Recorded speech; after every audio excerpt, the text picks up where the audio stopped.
Hello. Before I show you the footage and the sounds and the photos I have for you, I need to explain something to you. Do you know what a broch is? Broch. Well, that's what they call it in Scotland. It's a structure with a big round building in the middle, and then four on the side, and then a pathway in front.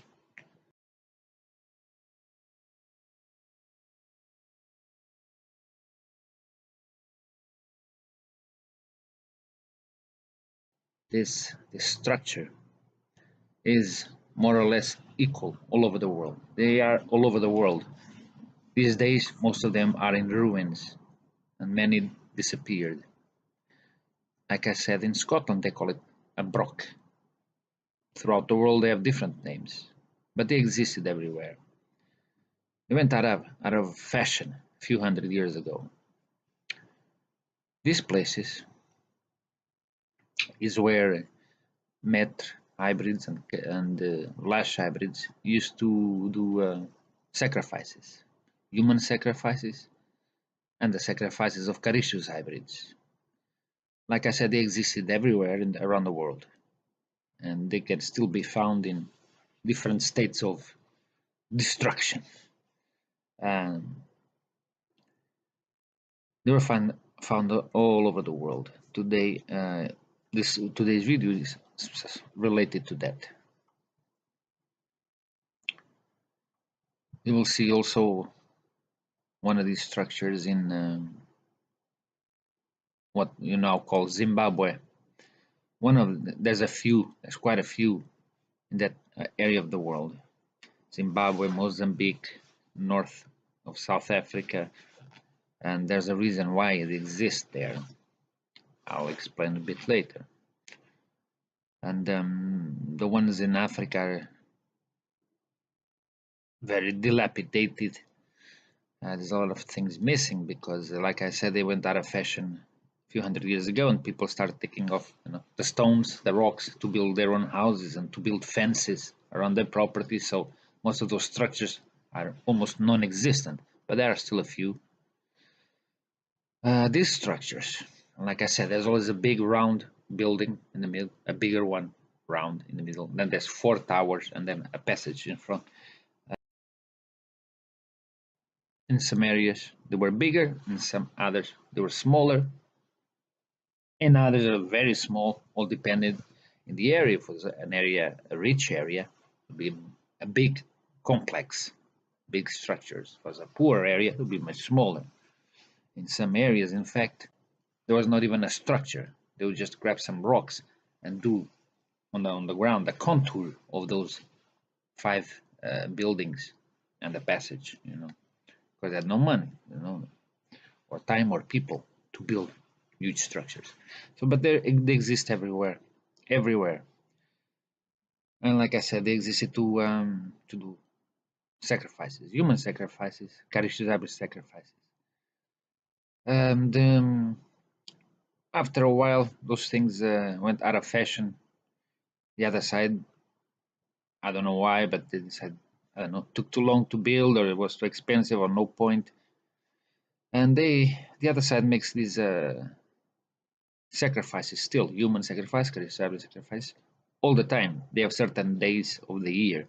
That's about at least 2 times a month, which they do that. Well, are people that are missing around the world, not just crazy criminals. These things are happening too. They kidnap, no matter the age, and they do these sacrifices. They have their own mystical reasons to do it, and they still do it these days. But now they don't use those structures. They do it in an apartment building or out in the forest. It doesn't matter. But they still do the same structure in one way or another, even if it's inside of an apartment building or whatever. They draw on the ground that structure, those structures, but it's still going on. And so before I show you what happened the other night, I'm going to show you some examples of these structures. I'm going to show two examples, one in Scotland, another one in Zimbabwe in Africa. I could show you all over the world, but we'll never get out of here. So for you to have an idea what's going on, and then I'll show you a guy who works with for the quads from time to time.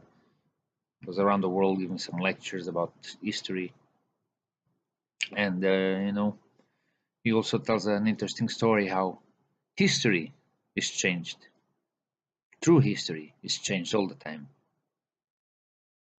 If the ones above you don't like how history is being told, they get rid of you. He tells you this story, one of millions. Okay, enjoy or not, that's none of my business. Cheers.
full flower, in a sense, of the southern developments is seen at Great Zimbabwe, located in the central portions of the modern country, which took the name of Zimbabwe at its independence in 1980. This was the capital of a major late Iron Age state, generally given the same name, a bit like Mexico City being the capital of Mexico, if you like. The city of Great Zimbabwe represented the largest stone ruins, represents today the largest stone ruins in Africa, south of the Nile River. Great Zimbabwe comprises essentially two focal points. There is the so-called hill complex, which, as you'd expect, is located on the hill where the kings and the royals resided for most of the time. and the Valley Complex, which housed the ordinary citizens of this town of perhaps 20,000 people. But the Valley Complex also included the most impressive single ruin, the high-walled Great Enclosure. The Great Enclosure has an outer wall which runs in an elliptical shape for approximately 700 feet. Its greatest diameter is the greatest space between the edges of the walls is approximately 300 feet across. No, he's not going to talk about Caristus, hybrids, or Vlach or Maitre. Otherwise, you know what would happen to him? Watch the video till the end, and you will see what would happen to him. He goes around the world teaching people about civilizations that people don't know about. He's trying to open the eyes of the world to true history and civilizations that you thought didn't exist, but they did.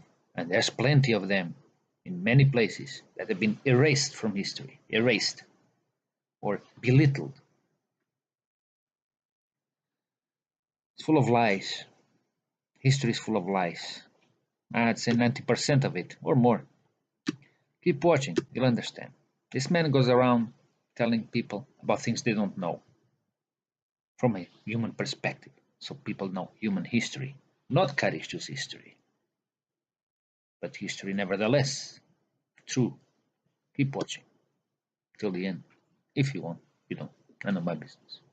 The largest walls at the base are some 15 feet thick, and they are solid throughout. There's no cavity in them, although they taper upwards and therefore narrow as they reach the top.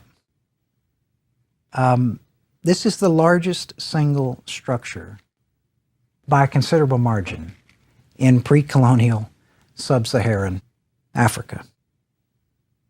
Now, the Great Enclosure, with its passageways, its stairs, its inner chambers surrounding the so-called conical tower, which again is about 30 feet high and about 20 feet at its base. The speculation by archaeologists is that the kings probably descended from the hill complex and carried out these practices inside the Great Enclosure, and most likely around this so-called conical tower.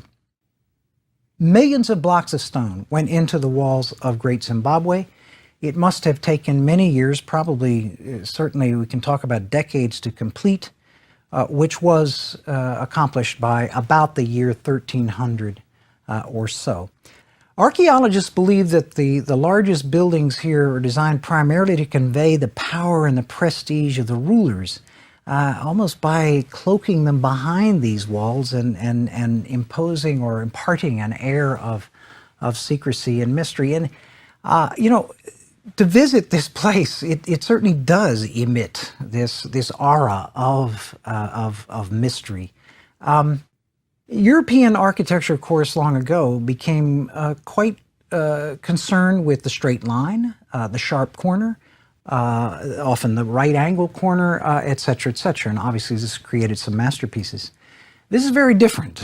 There are no corners at Great Zimbabwe. It's constant gentle curves and ellipses.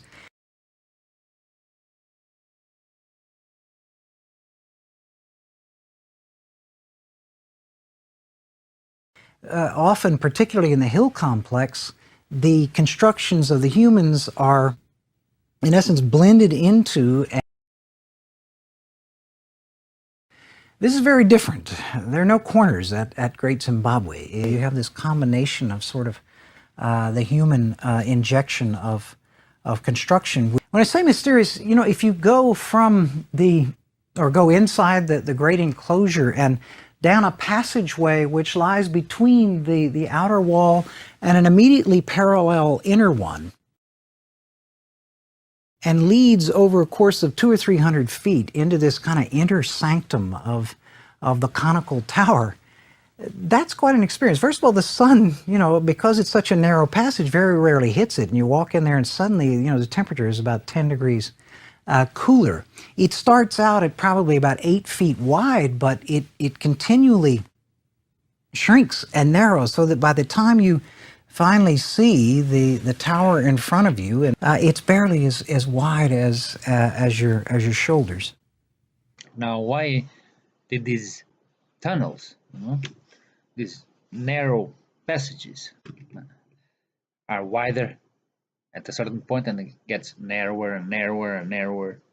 Well, this was one of the games they played with Callisto hybrids and the humans, because there were not only these skinny passages, there was other areas inside the main building, the big building, which like mazes, and they like to toy with the prisoners, the humans and the Callisto hybrids, and they would say, we have these 5 guys, start running, they're gonna chase you. If you can get to the end, to the exit, you'll be saved. So, the guys start running, they have the 3, 4, 5 flash hybrids or meta hybrids running after him, through the tunnel, the passage, which was wider in the beginning. It gets narrower and narrower and narrower. So the guy, the human or the Callisto hybrid, was able to outrun them. But when he got right to the end, which was not wider than your shoulders, there'd be like a lion there. Or other animal, an hyena, whatever. So he couldn't go. It was just too toy, They never meant to save them.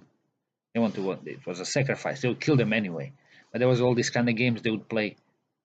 That's one of the things why the passages get narrower and narrower. It's just one of the things that they did for fun. What you gonna do? They're freaks. Next. Now, let us flash forward a bit. After the British, led by Cecil Rhodes, colonized southern Rhodesia, which of course is the same which became modern Zimbabwe, many white settlers who came to the country refused to believe that Africans were capable of such a creation as Great Zimbabwe. The civilizing mission, so-called, of colonial rule, it seemed, required the absence of anything resembling civilization prior to its arrival. Instead, the official line was that Great Zimbabwe was a mystery. Now, it is mysterious, as I just tried to convey, but not exactly in the context that it was intended here. That it was, the origins of it were a mystery, that perhaps it was the doing of the lost tribe of Israel, or indeed the Queen of Sheba, whom we encountered in the lecture on Ethiopia, or maybe the Phoenicians had a colony here long, long ago that was lost, King Solomon's mines, and so on. In other words, anybody but the local Africans. Just to give some of the flavor of this, a book published in the 1960s concluded, quote, completely that Great Zimbabwe is completely out of character of the Bantu and has no justification from other Negroid parts of Africa, past or present. As late as 1974, the old Rhodesian regime sent instructions to essentially the Parks Department that any brochure on Great Zimbabwe, quote, should indicate quite clearly that as yet no irrefutable evidence is available on the origin of the ruins, unquote. Now, this contradicted the quite clear conclusions of every professional archaeologist for almost 100 years who had examined these ruins, starting with Randall McIver in 1905, Gertrude Caton Thompson in 1931, and followed by people like Peter Garlake and Roger Summers later. They all concluded that it was of local origin, built by ancestors of the Shona and of medieval vintage.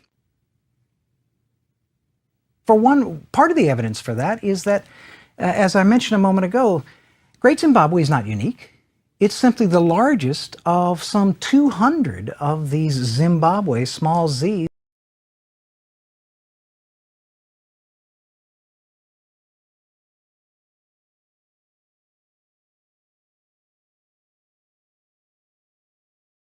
It's simply the largest of some 200 of these Zimbabwe small z that are found all through Zimbabwe today, in the western parts of Mozambique, in the eastern parts of Botswana, and the northern parts of South Africa. In this part of the world, people built in stone whenever it was available.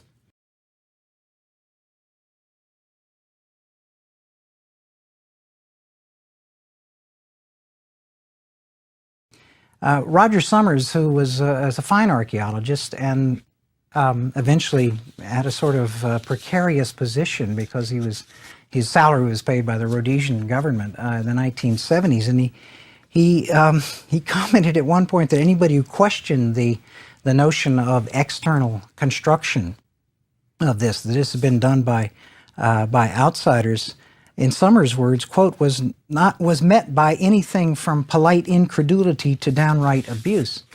And Summers found out the hard way that that was true. I remember clearly a moment from graduate school in the 1970s. We had just read a book by Summers called Ancient Gold Mining in Rhodesia, and walked into the seminar, and Leonard Thompson, the teacher, mentioned that he had just heard that Roger Summers had been sacked for, in essence, following his professional conscience, if you like, and asserting the local origin of Great Zimbabwe.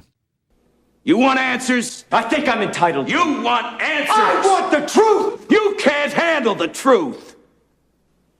Son, we live in a world that has walls.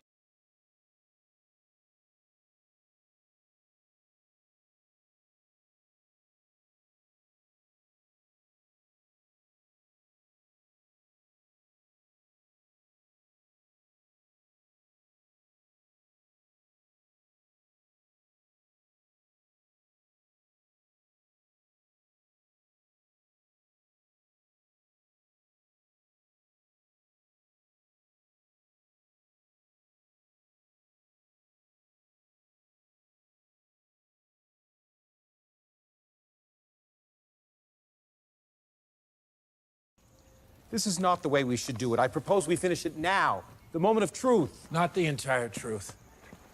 That moment is to ever come, and will depend on Professor Sommerfeld and on time. How much time? Truth is the only daughter of time. Roger Summers, who was as a fine archaeologist. Not the entire truth. That moment is to ever come, and will depend on Professor Sommerfeld. Roger Summers. Professor Sommerfeld. Roger Summers had been sacked. Professor Sommerfeld. You want answers? I think I'm entitled. You want answers? I want the truth! You can't handle the truth! Son, we live in a world that has walls. Roger Summers. Professor Sommerfeld. So that was interesting, no? At least to some of you. So now that you've seen all this, now you will be able to understand what I'm going to show you. What happened with me the other night. Now you can put things into context, connect the dots. Because you know the past, I'm going to show you the present. And you will understand what I'm going to show you. See you in a bit. Cheers.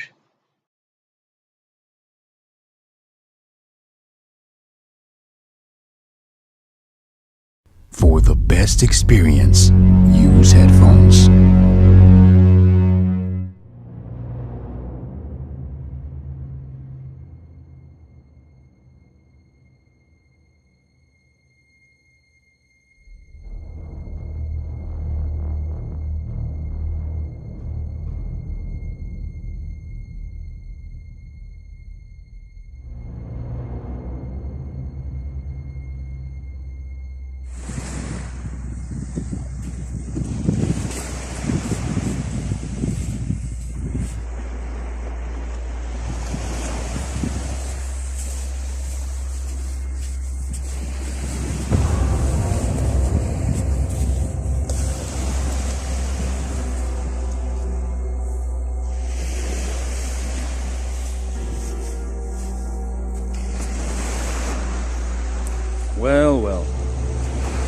Look what we found.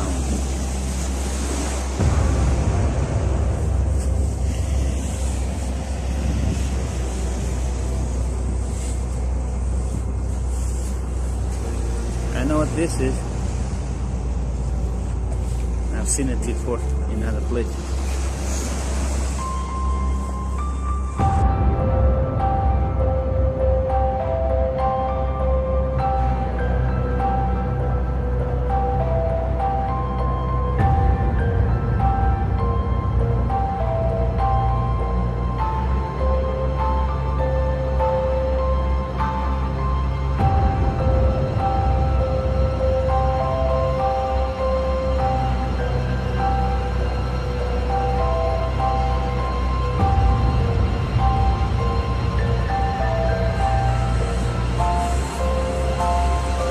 This is.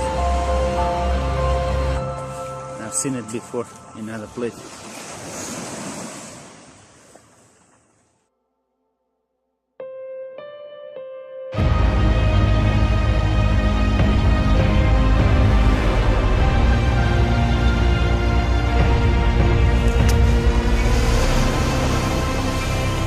Yuppie, come, Yuppie.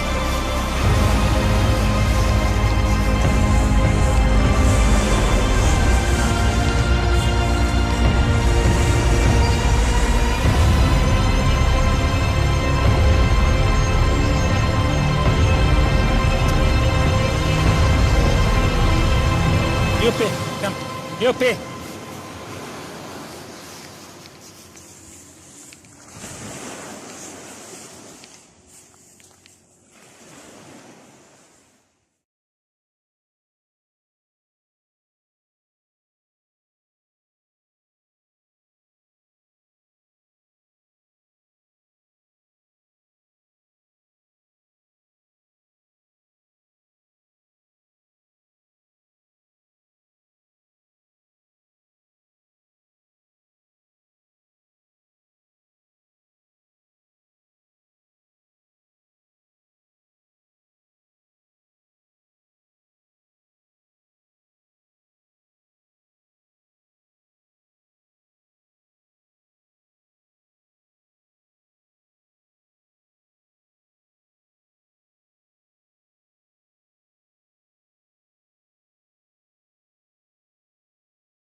Yuppie, come, Yuppie.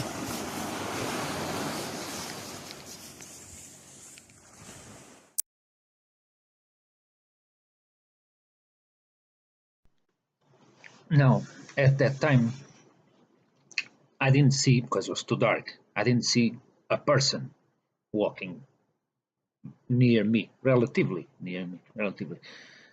I didn't see a person, it was too dark. But I did see kind of a shadow, a shadowy thing. I didn't make much of it because it was windy. So I don't know, maybe a shadow from some light. I couldn't see a person. And plus, it's rare because this is like 2:30 in the morning. It's rare, but I've seen people in that general area walking by. There's fishermen, for example, guys like go fishing. But the sea was pretty wild that day, so usually fishermen don't go there when it's pretty wild because they have to walk in these two and the arbor things, and the waves go over it. So when the sea is wild, they don't fish, they don't go there at all. There's no fisherman there, but could be a fisherman. Let's say he came to check out. I imagine for a split second, I could not see, but I imagine maybe it's someone. Okay. Could also be just, I don't know, someone that works at the hotel and finished his shift and I was walking home and decided to go this way. Could be a jogger. It's rare, but I've seen in the last 2 years, I've seen maybe 2 or 3 at that time. Usually they start arriving around 5:30 in the morning. Not at 2, 3, but who knows. Anyway, could be anyone. Like I said, I did not see a person, but I saw kind of a shadowy thing and it crossed my mind, maybe it's a person. Anyway, so I didn't pay much attention. I thought if it's a person, maybe it's just someone. It has nothing to do with the structure, the sand structure, which I knew it was not some kids, sand castle, because it was recent, because the high tide and low tide, and I know it was recent. If it was during the day, it would have been washed out with the waves. It was recent, very recent. Everything was in place, the feathers and everything. They put 27 feathers, which is reversed is 72. They put all the 4 towers. I'll explain the 4 towers and the structure at the end of the video. I explain more about the structure then. Anyway, so I knew it wasn't some kid that built that. Anyway, so about the guy, I didn't pay much attention, but I kept an eye kind of on the shadowy figure, just make sure. And then after 20, 30 seconds, I kept looking, because at one time it got the shadowy figure got out of the little light we had and went really into the darkness. But I kept an eye just in case, because I knew, because of the structure, I knew something was up, so just in case. And for a split second, I saw the shiny eyes, the Flash hybrid shiny eyes. And for a split second, it just looked back or something. And when I saw that, Mamma Mia, I take off after him immediately. Why? Because that's what I do. It's my job, one of them.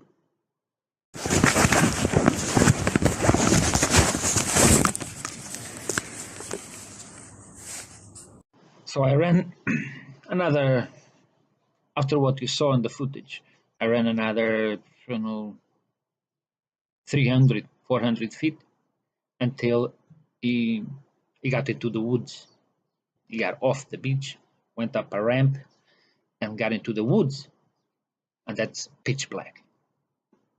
And those guys can see better in the dark than me, for sure. Or you, for that matter. Anyway, so he went into the woods.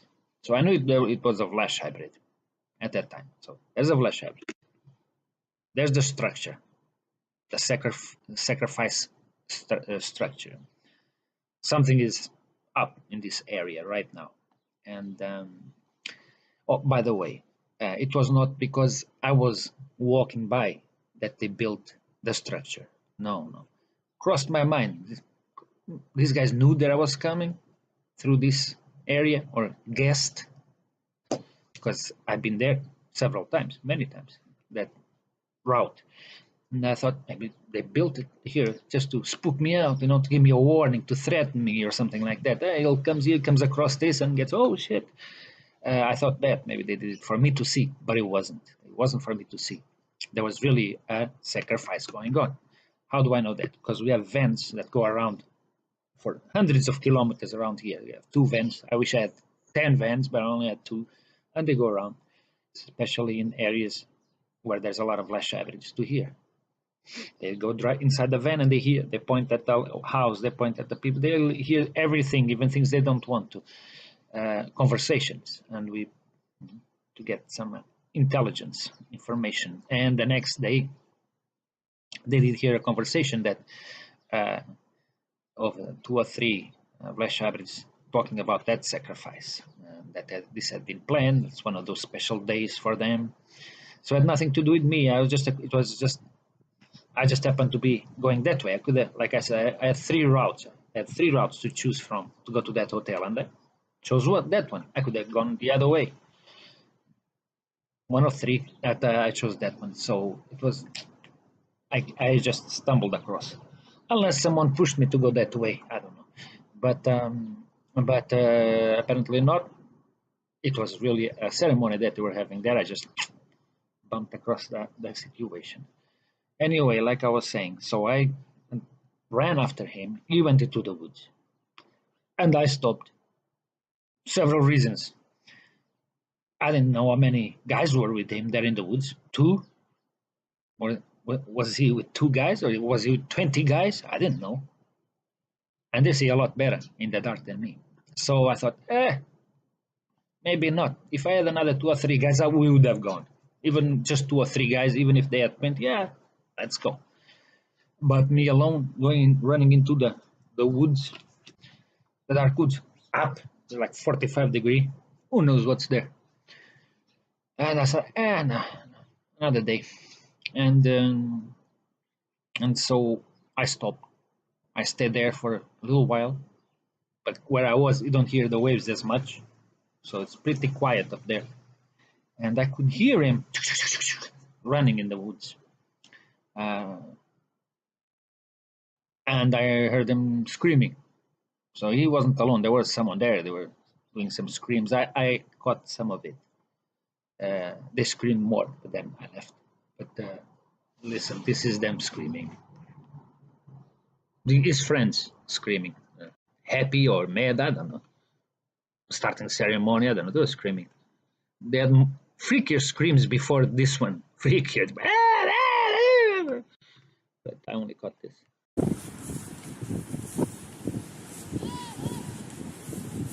Yeah, sorry, not very scary, spooky.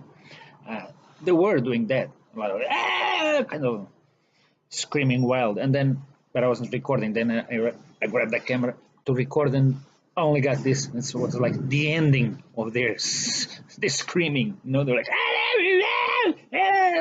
and they kind of went, whoa, whoa. That's it. Sorry.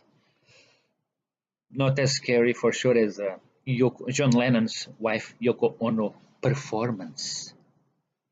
Not as scary.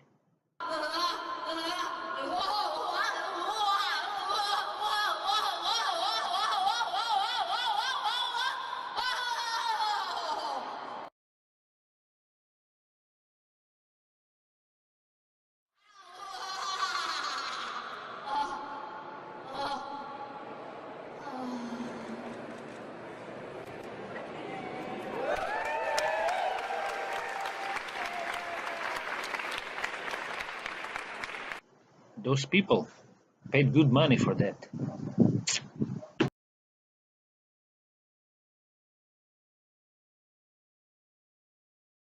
Hello again.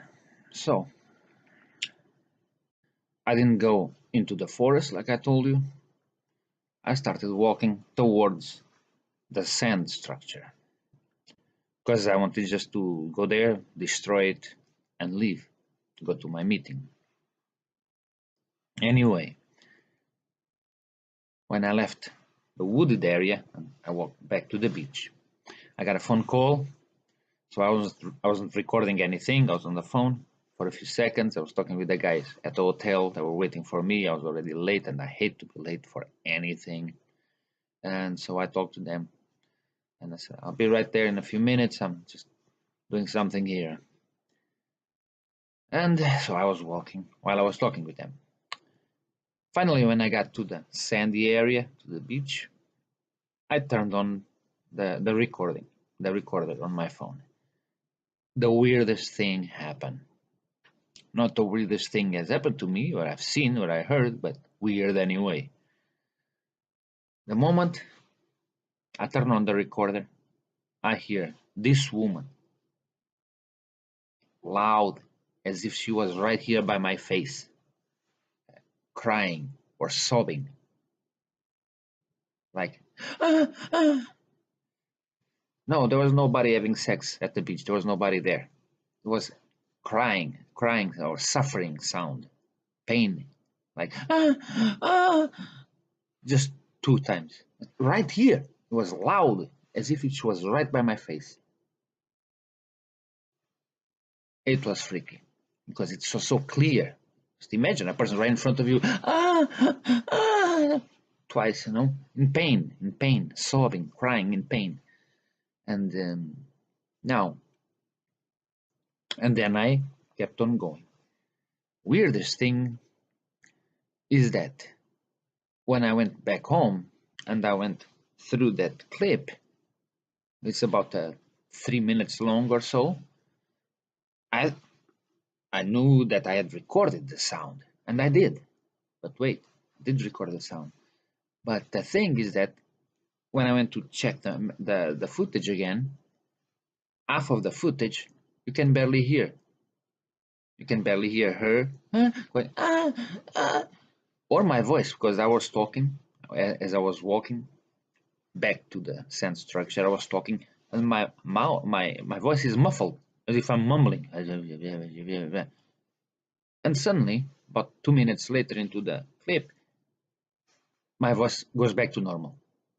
I will play the clip with the first second when you hear the woman, and then I'll play the entire clip for you to see. It's very strange because there's nothing wrong with the phone, and everything is muffled the first couple of minutes. I'm talking, so like mumbling, and then suddenly, poof, my voice is fine again. And so I will play that first second when you hear the woman. So it's better if you have headphones. Obviously, without headphones, you might not notice. With headphones, you will hear. And then I'll loop the sound so that you can hear over and over a few times. And hopefully you can. I'm sure you can with headphones. And then we go to a different kind of scream. And that scream, you will hear it. I will warn you when it comes, so that you have your headphones with the volume to maximum. Check it out. But I will warn you about the big scream, and that you'll hear. It's not muffled. Watch.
There's nobody around. Exactly.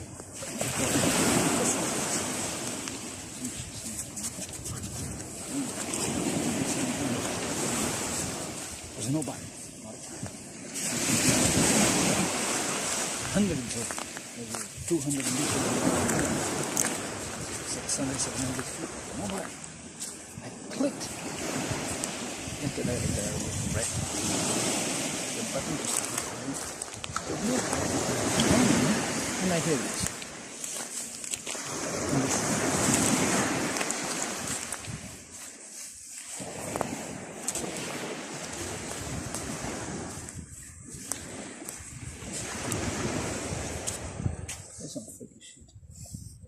There's some freaky shit going on here today. Very interesting.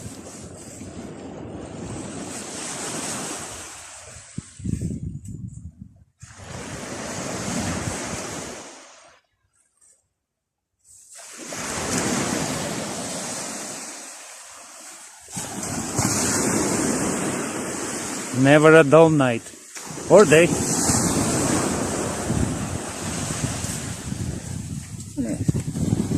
think 2017, 2022, things are ramping up. What people call the supernatural and so on. I call it other things. I have other names. Depending on what it is, what that's happening.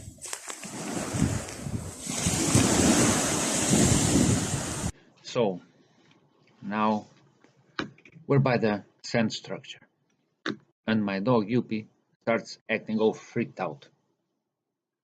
Usually runs around, happy to be, when I walk by the beach, he's happy, jumps in the water, he's all happy, runs around me, runs ahead, runs back, comes back. Not this time. He was always near me, and always, you'll see the footage. I made it brighter so you could see something, because it was, again, pitch black. I made it brighter. You see his His stance is always looking to the left, looking to the right, looking back. And he never leaves that area where I am by the sand structure, never leaves, he's always in the same area there. And he keeps on digging by the sand structure, not digging anywhere. And he's not the kind of dog he's always digging, no. Plus, he's only digging around near the sand structure. You'll see. Digs, digs, digs, and then he stops, looks around like something is up. He's not calm. He's feeling something. He's always looking around and digging around the sand structure. You'll see. And then you'll hear the scream, and it's loud. And that's the sacrifice they were doing in the woods, far away from me, pretty far away. But you hear the scream, and very loud. I'll warn you. I'll say, scream coming next. I'll play it. Then I'll make the sound a little bit bigger for you to hear it well. So that was the sacrifice. I was far away from us. I was in the woods, but I had been before. So now, watch. What is it, Yuppie? Found something here. Something's buried there, right? He's not liking it. A bit spooked about something.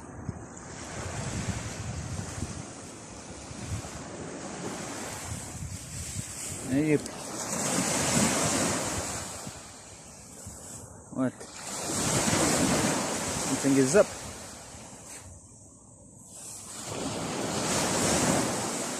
He's spooked about something. What do you feel?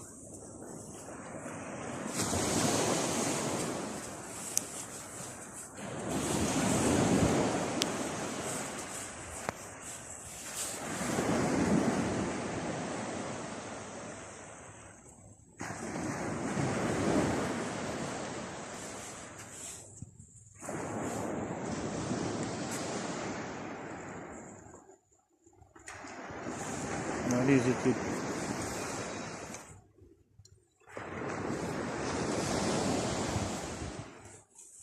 What is it, Yuppie? What's up?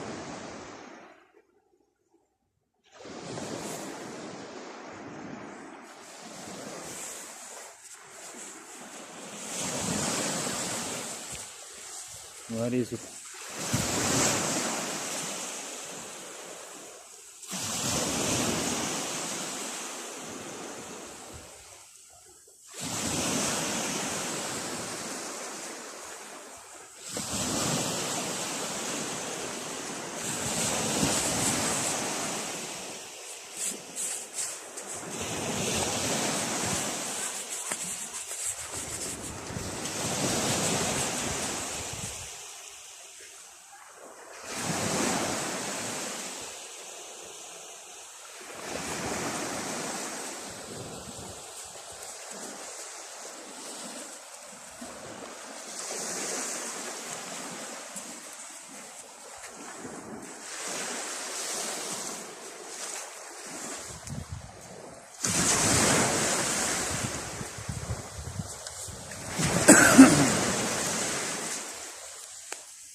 So that was what it seems to be a female being sacrificed. Listen to it again.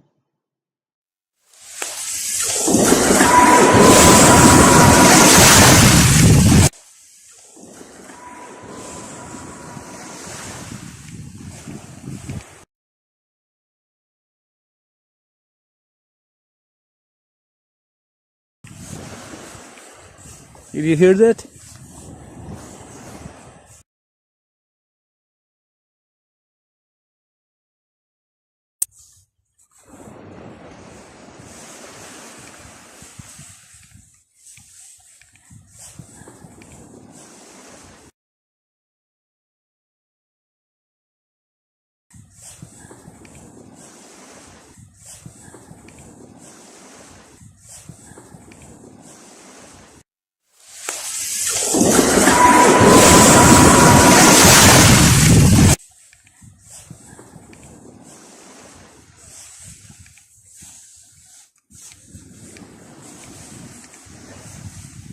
sort of sacrifice going on. Maybe that's what Yuppie was feeling.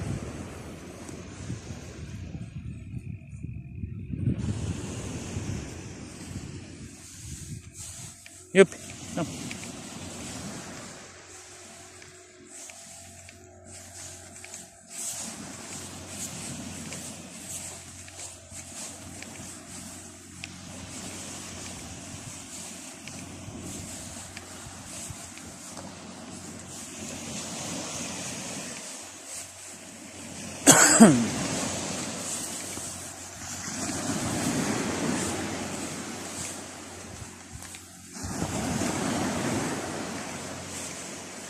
Okay, you.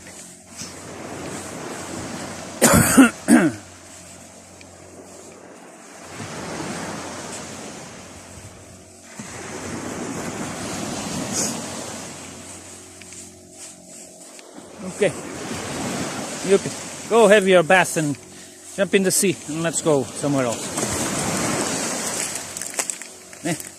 Let's go. There you go. Good boy.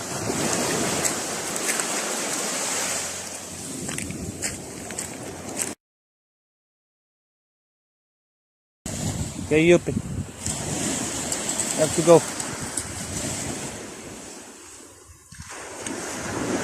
Okay? Let's go. Good boy.